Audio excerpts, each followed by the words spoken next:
सभी दर्शकों को नमस्कार। जय श्री कृष्णा, प्रणाम। सप्तम भाव किस विषय को लेकर के दर्शाता है, हम इस वीडियो में ये बताएंगे।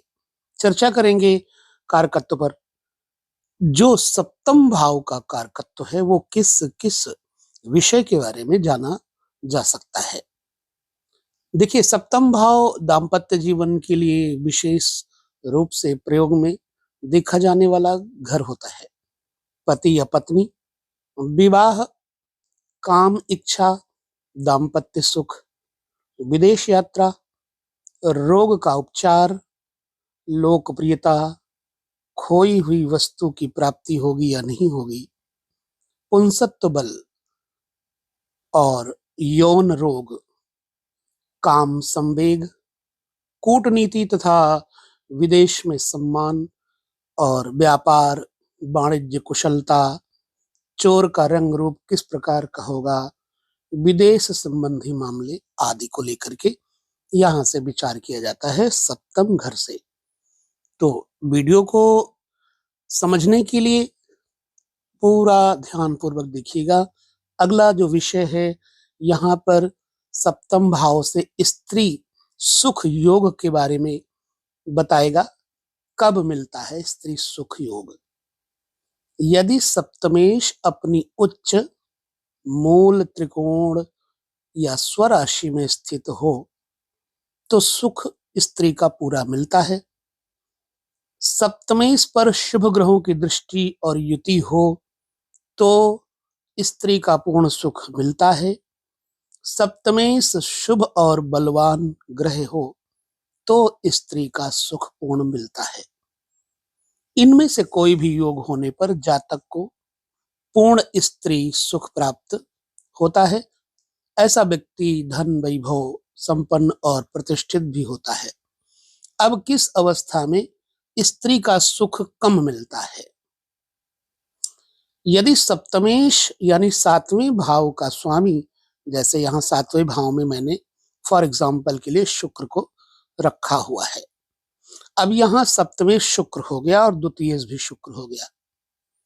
अब जब सप्तमेश यानी शुक्र छठे, आठवें, 12वें, जहाँ 6 लिखा हुआ है, 8 लिखा हुआ है, 12 लिखा हुआ है, ये त्रिक भाव है।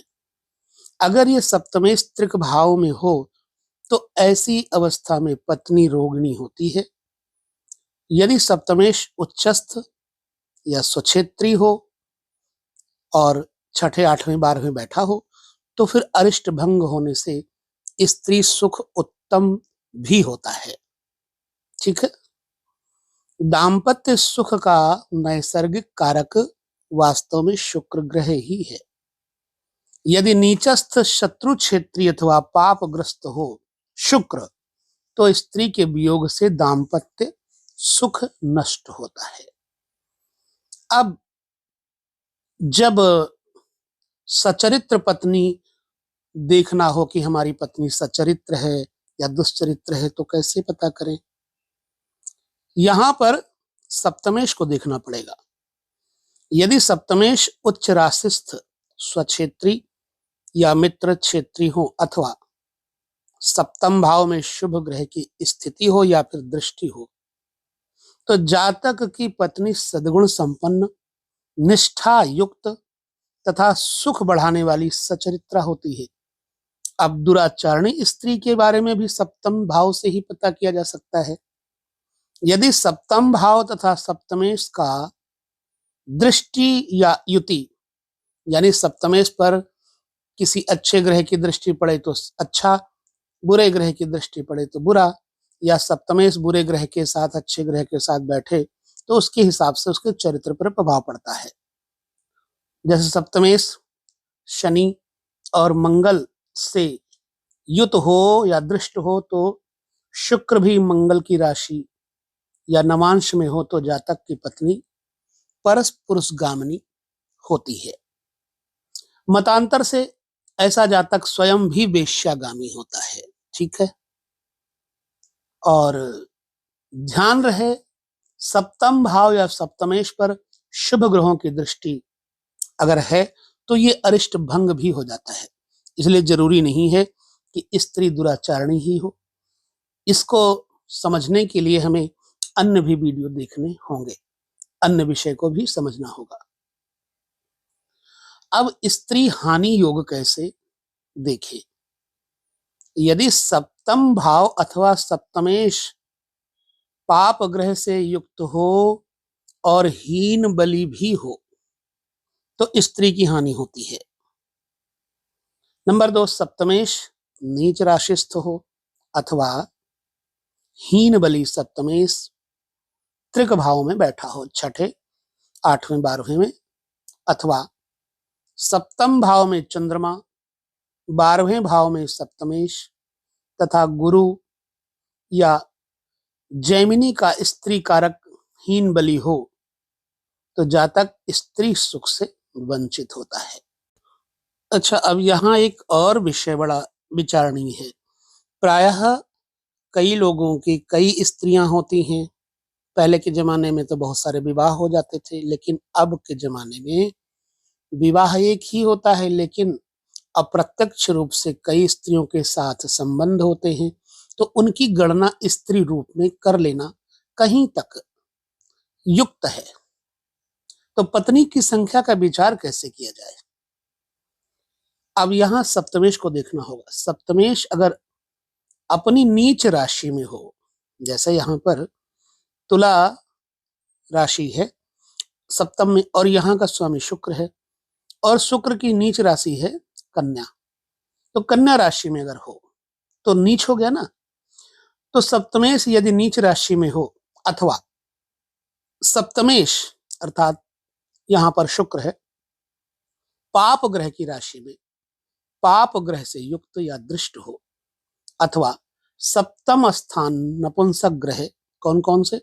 बुध शनि, यहां पर बुध शनि इनके नवांश में हो, इनमें से कोई योग पत्नी की हानि करके दूसरा विवाह भी करवाता है। सप्तम भाव में मंगल या शुक्र, चाहे मंगल या शुक्र इनमें से कोई भी, और साथ में शनि, मंगल या शनि या शुक्र शनि अगर सप्तम भाव में है और लग्नेश अष्टमस्थ हो, लग्न का स्वामी, तो जातक की 3 स्त्रियां होती हैं, अब चाहे प्रत्यक्ष हो चाहे अप्रत्यक्ष हो। देखिए, शुक्र का नियंत्रक उच्चस्थ शुक्र दुष्भाव राशि में तथा सप्तमेश बलि हो तो अनेक पत्नियां हो सकती हैं। यहां पर बहुत सारे विचार दिए जा सकते हैं, लिए जा सकते हैं। विवाह का समय, विवाह के बारे में विचार, और भी बहुत कुछ सप्तम भाव के कारकत्व से जाना जा सकता है। अब देखिए, यौन दुराचार के योग कब बनते हैं? सप्तम भाव में चंद्रमा, मंगल, शनि की युति है अगर, तो व्यक्ति यौन दुराचारी योग वाला होता है। पाप ग्रसित सप्तमेश द्वितीय 12वें भाव में हो, चाहे द्वितीय भाव में या 12वें भाव में हो, अथवा शुक्र आदि मंगल अथवा शनि की राशि या नवांश में स्थित होकर सप्तमस्थ हो, अथवा जैसे शुक्र मंगल की राशि में हो जाए और मंगल शुक्र की राशि में हो जाए, यही हाल नवांश में हो जाए और सप्तमस्थ हो, तो यौन दुराचार का योग होता है। सप्तम भाव पर मंगल तथा शनि की दृष्टि हो तो व्यक्ति यौन दुराचारी होता है। मंगल और शुक्र की युति पर पाप ग्रह की दृष्टि भी हो जाए तो व्यक्ति यौन दुराचारी होता है। नवमेश नीचस्थ और पाप ग्रह से दृष्ट हो तो व्यक्ति यौन दुराचारी हो जाता है। सप्तमस्थ सूर्य पाप युक्त या पाप दृष्ट हो तो व्यक्ति यौन दुराचारी हो जाता है। इनमें से कोई भी योग यौन दुराचार की प्रवृत्ति दे सकता है। अब ये एक विषय विचारणीय है, क्योंकि ऐसा जीवन में प्रायः हम देखते हैं, संसार में इस प्रकार की घटनाएं होती हैं। तो किस ग्रह के कारण ऐसा होता है, उस विषय को लेकर हमने आपको सजग किया है। सुखी दाम्पत्य के योग जन्म कुंडली में कैसे देखें? सप्तम भाव या सप्तमेश का संबंध अगर द्वितीय अथवा 11वें भाव से हो तो विवाह के बाद जातक सुखी और संपन्न होता है। शुक्र या सप्तमेश की तीसरे, छठे, सातवें, 10वें, 11वें भाव में स्थिति जातक को विवाह के बाद भाग्यशाली और उन्नतिशील बनाती है। सप्तमेश यदि सप्तम भाव में सुगृही हो तो जातक सुखी और भाग्यशाली होता है। लग्नेश सप्तमेश की युति भी सुखी दाम्पत्य जीवन देती है। सप्तम भाव में मंगल, शुक्र, राहु की युति हो अगर तो प्रेम विवाह दर्शाती है। मंदगामी ग्रह यदि सप्तम भाव में हो अथवा सप्तमेश से युति करे तो विवाह विलंब से होता है। सप्तम भाव या सप्तमेश पर शुभ ग्रह की दृष्टि सुखी दाम्पत्य जीवन का संकेत देती है। पांचवा सूत्र, शुक्र से सप्तम भाव पर शुभ ग्रहों की दृष्टि या युति है तो दाम्पत्य सुख बढ़ाती है। लग्नेश, धनेश तथा सप्तमेश यदि त्रिक यानी छठे, 8वें, 12वें भाव में हो तो जातक विवाह के बाद दुख और दुर्भाग्य को प्राप्त करता है। तो ये रहे कुछ योग जो सप्तम के कारकत्व पर हमने आपके साथ चर्चा की है, और इस विषय में जितनी बातें आपके साथ कही हैं आपके जीवन में कितना घटित होता है यह आप हमें अवश्य बताएं ताकि मनोबल बढ़े और हम आपको अन्य विषय भी देने का प्रयास करें। वीडियो में बस इतना ही। कैसा लगा वीडियो हमें अपनी टिप्पणी में जरूर बताएं। लेते हैं विदा। आप सभी से नमस्कार। जय श्री कृष्णा। प्रणाम।